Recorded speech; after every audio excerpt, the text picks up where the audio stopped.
Hence, we see nouns and other parts of a speech. तो इसमें हम देखेंगे कि नाउन्स यानी कि सब्जेक्ट के रूप में भी वर्क करता है और ऑब्जेक्ट के रूप में भी वर्क करता है। तो पहले तो हम नाउन्स पहले क्लास में हम डिस्कस किए हैं। Nouns are words that indicate a person, place और thing.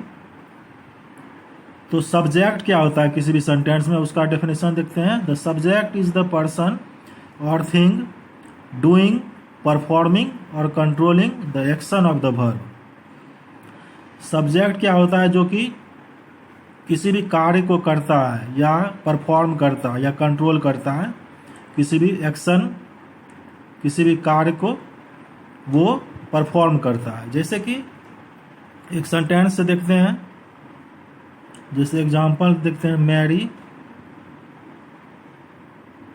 Mary reads a book every week.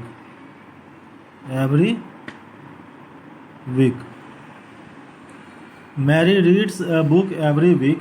यहाँ पे मैरी एक वर्क को परफॉर्म कर रहा है, एक एक्शन को परफॉर्म कर रहा है, एक वर्ब को परफॉर्म कर रहा है। यहाँ पे सब्जेक्ट कौन सा है? सब्जेक्ट है मैरी। मैरी क्या है? सब्जेक्ट है। क्यों सब्जेक्ट है मैरी? क्योंकि ये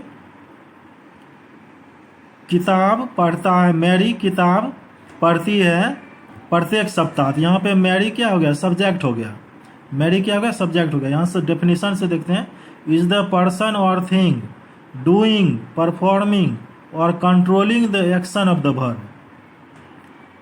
सब्जेक्ट का कौन होता है? जो कि कार्य करता है या परफॉर्म करता है या कंट्रोल करता है। यहाँ पे इस सेंटेंस में वर्क कौन परफॉर्म कर रहा है? मैरी वर्क परफॉर्म कर रहा है। यानी कि मैरी ही किताब को पढ़ती है प्रत्येक सप्ताह। यहाँ पे मैरी क्या होगा? सब्जेक्ट हो गया। दूसरे एग्जांपल से देखते हैं, जैसे कि I am teaching English grammar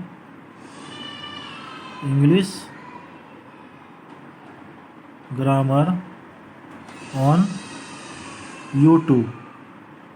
I am teaching English grammar on YouTube.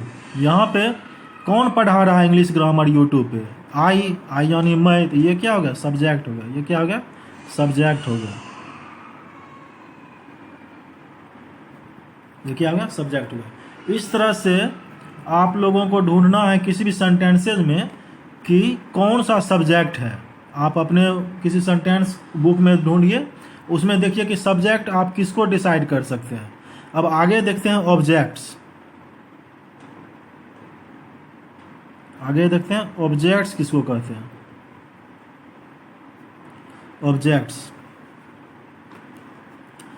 Objects का 3 ग्रामेटिकल रोल्स है। ऑब्जेक्ट्स का 3 ग्रामेटिकल रोल्स है। 3 ग्रामेटिकल रोल्स क्या क्या है? Direct object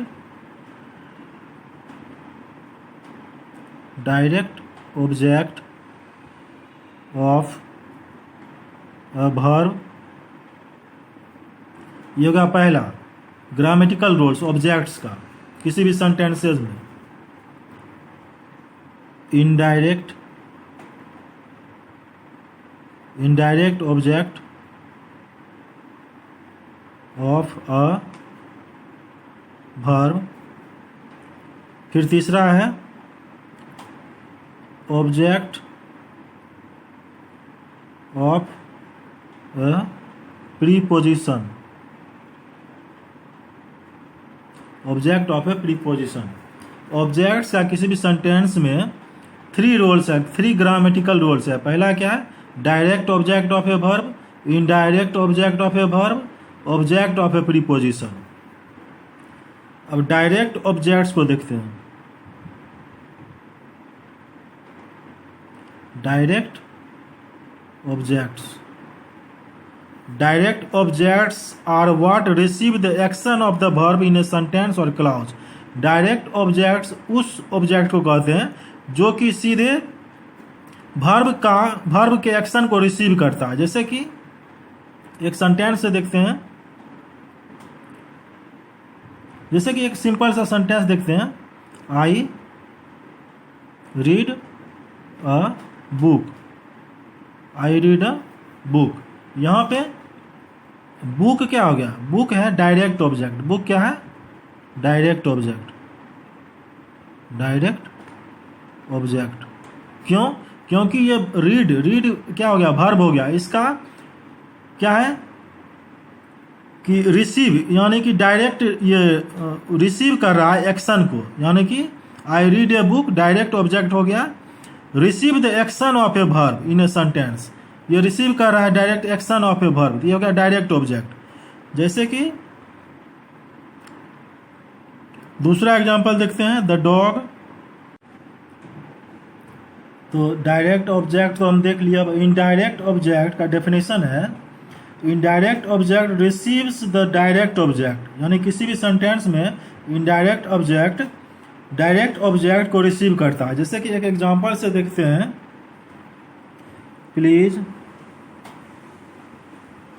pass Jeremy the salt, the salt. यहाँ पे जेरेमी क्या है, प्रॉपर नाउन है, जेरेमी क्या है प्रॉपर नाउन है, ये रिसीव कर रहा है, प्रॉपर नाउन ये रिसीव कर रहा है क्या, साल्ट को रिसीव कर रहा है। यहाँ पे साल्ट हो गया डायरेक्ट ऑब्जेक्ट, साल्ट क्या हो गया direct object, direct object, direct object को ही तो बोल रहा है पास करने के लिए, किसके पास, जेरेमी के पास। तो जेरेमी यहाँ पे जेरेमी हो गया इनडायरेक्ट ऑब्जेक्ट, जेरेमी क्या हो गया indirect object, indirect object. Jeremy जो है, Jeremy is proper noun, proper noun ये समझने के लिए लिख रहे हैं, proper noun which receives direct object, direct object salt, direct object salt।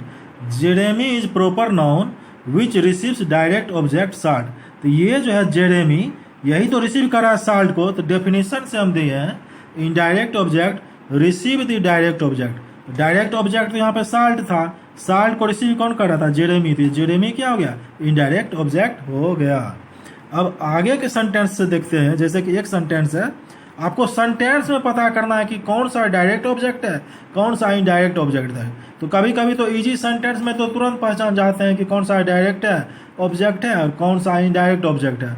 लेकिन जब कॉम्प्लेक्स सेंटेंस आएगा तो वहां पे हमको देखना होगा कौन सा डायरेक्ट ऑब्जेक्ट है कौन सा इनडायरेक्ट ऑब्जेक्ट है, उस समय काफ़ी कठिन हो जाता है पहचानने में। जैसे कि एक सेंटेंस है, I sent the company, I sent the company an application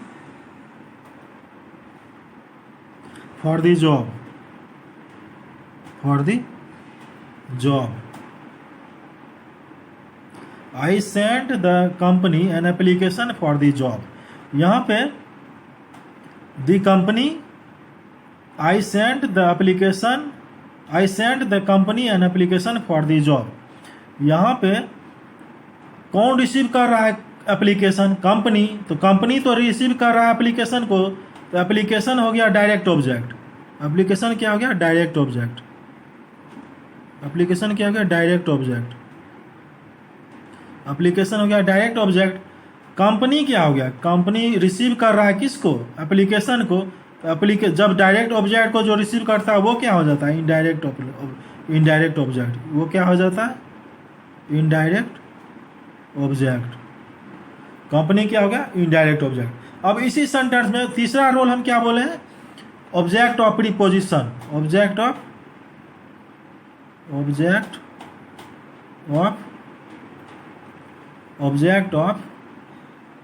preposition, object of preposition,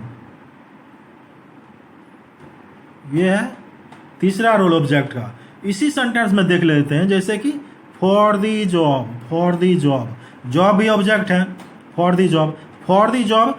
object of preposition क्या करता है, एक prepositional create prepositional phrase, prepositional phrase, prepositional phrase create करता है कौन, ऑब्जेक्ट ऑफ प्रीपोजिशन। इसमें फॉर दी जॉब में job क्या हो गया, ऑब्जेक्ट ऑफ प्रीपोजिशन। और दूसरे सेंटेंस से देख लेते हैं ऑब्जेक्ट ऑफ प्रीपोजिशन, और क्लियर हो जाएगा। जैसे कि I am looking for work, I am